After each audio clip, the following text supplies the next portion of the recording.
Chris, thanks for joining us ahead of Saturday's game against Oxford. Can we just start with a bit of housekeeping, team news, injury updates? Alex probably in particular, who came off at half-time last weekend. How's he doing? Yeah, he's okay. I think he's a little bit of a knock, nothing major. We'll have to see how he is day by day really leading into this game, but it won't be too much longer that he's out for, but it's one of those we'll have to assess it day by day. I'm sure many fans are still on a high from last weekend's win at Blackburn, particularly the finish to the game. You've probably had time to watch the game back, probably maybe more than once. How do you reflect on it now, it's sort of several days on?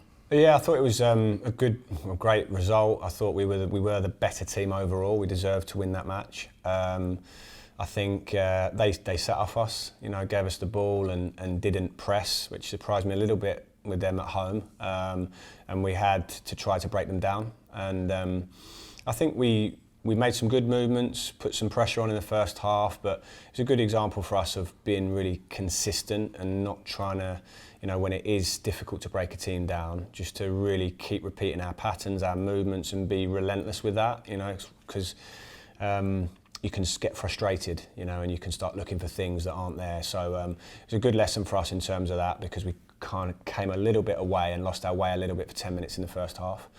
And then second half continued in the same vein. We didn't start quite aggressive enough. They obviously get the corner goal, which was against the run of play in general, I thought. Disappointing, but we, sparked us a little bit. I thought our front players went up a gear. They quickened up a little bit and put them under a little bit more pressure, and in the end, eventually got the goals that we did deserve. So yeah, I think looking back at it and thinking about it, Blackburn are a strong outfit at home. Particularly, they're going to be more than okay. Finished 8th or whatever last season, so it was a tough match for us. But we showed not only the good football we can play, we showed that we can dig in when it's tough as well.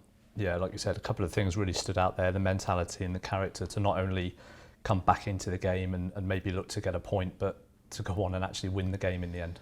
Yeah, exactly. I think a point was the very least we deserved, and to get that, a big moment. I thought Ethan did excellent for the penalty, and obviously Jay had time to think about it, but took it really well. An excellent penalty, had a great view of it, and I thought he put it right in the corner. And that gave us a lift. But then again, the home team had a few set pieces and were very direct with that. And at the last, we break away from our defensive corner to score a goal. So it showed, the players saw the space. They'd put everyone up. They had no one back whatsoever. They had one on the edge and 8 in the box basically. And we cleared it, and they saw the space and they attacked it. And it was the best last-minute winner since I've been at the club, especially in the context of being down at the away end with all the fans and everything. And it was a great moment for everyone.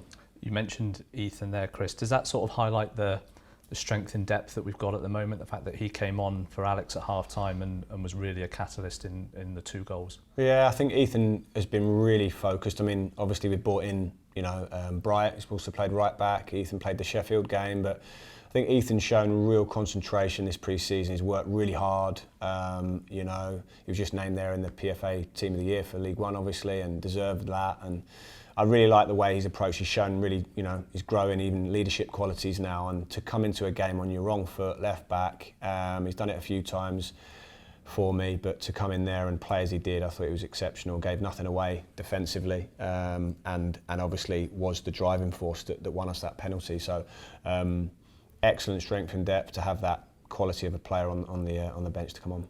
I know you don't necessarily like to talk about individual players, but I'd just like to ask you about Jay, because he said after the game on Saturday last weekend that he's probably benefiting from having the first real pre-season that he's had in his career. Mm-hmm. I just wondered if you feel like he's reaping the rewards from that, and obviously we're coming up to a year since he's been at the club, and have you noticed a difference from when he joined to his progress now over this 12 months? Yeah, I have. I mean, he's growing. I think he had a strange summer in the sense that he played in the Euros and was a key player for England, winning that, and then he had a very, very, very short break but came straight back in, so he's almost came in good condition for pre-season. So he's looked physically really good. I mean, I love Jay as a player because I love players that play with energy, intensity. He can repeat that. He's got that top level intensity in his game that he can sprint, stop, sprint again, stop, sprint again. He just keeps going, and I love that in players. And I think there's definitely been a growth in that year that you're talking about. I think I can see him maturing, his decisions with the ball, his personality on the pitch, how he's handling things. You can see that he's growing into the top player that, you know, I'm sure he's destined to become. And it all starts with his attitude. What he is on the pitch that you can see visually with the fans is what he's like every day. He's full of energy, very hard-working, honest player, but has quality as well. So no, it's been a really good year for Jay and a good start to get his goals this season. And he was another one last weekend that kind of really took the game by the scruff of the neck, if you like. He had a couple of runs early in that second half after we conceded. I think he won a corner as well, which kind of got the fans lifted as well, with just that kind of infectious way that he plays the game.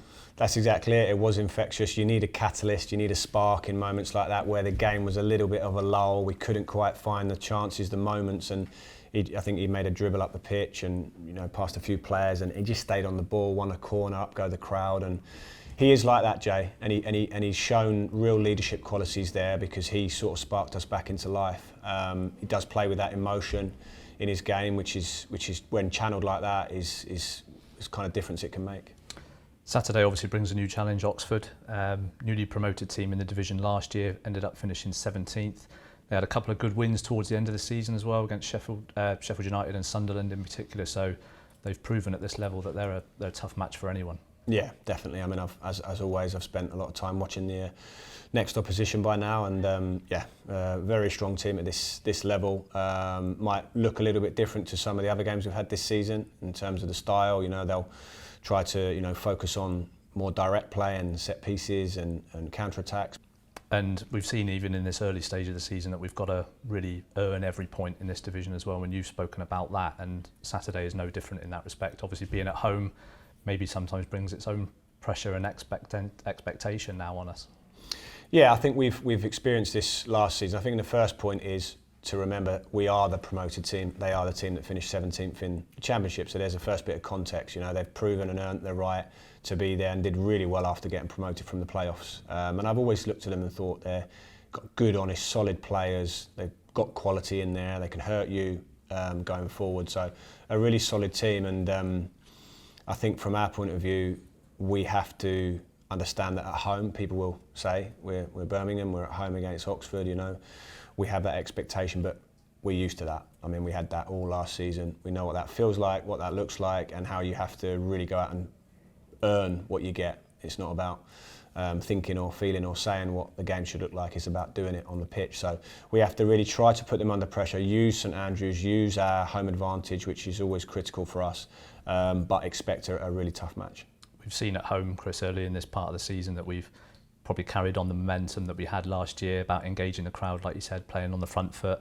And we've seen how powerful that can be even at this early stage of the season. So you'll probably want to see more of that again on Saturday. Definitely. I think there's a connection between what's happening on the pitch and what's happening in the stands. We're together as a club. The fans can see that their team is working hard. They're trying to be aggressive, put the opposition under pressure. And our home form is going to be huge for us this season. It was obviously last season, but any promoted team, that home form's crucial. And we know what St Andrews is like when it gets going. And we have to give them that with how we play. If we play like that, then the crowd will follow, and we can make it really difficult for the opposition.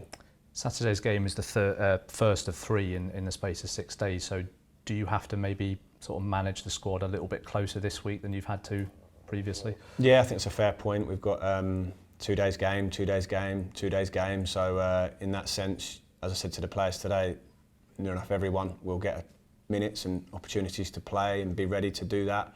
But we're going to have to, you know, expecting a really tough match this weekend. Then we've got the Port Vale match, and then it's a Friday night game against, you know, one of the top teams in the league. So it's going to be a real test for us this week, and I'm really looking forward to it. Also, I'm really excited to see how we cope with it and how we take on this challenge of these consecutive games. Just finally from me, we had 7 players named in the PFA Team of the Year for League One last year. I know it was last season, but that achievement shouldn't really be overlooked. And just give us your thoughts on those players that were named in that team. Yeah, I mean, I congratulated them all for their achievement in getting in that, because, you know, it's like player's player. It's when it's voted for by other players, it's the best one to get because they know they're on the pitch, they know how good the other ones are. So I think to get it a PFA award is brilliant.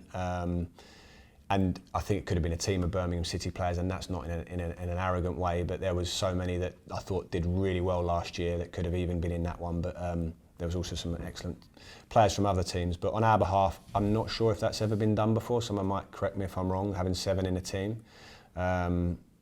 Of a PFA team for a season, and that sort of shows the consistency that they played with, and it is a feather in their cap. It's something to be proud of, because they've earned the respect and of their fellow professionals, which is a big thing.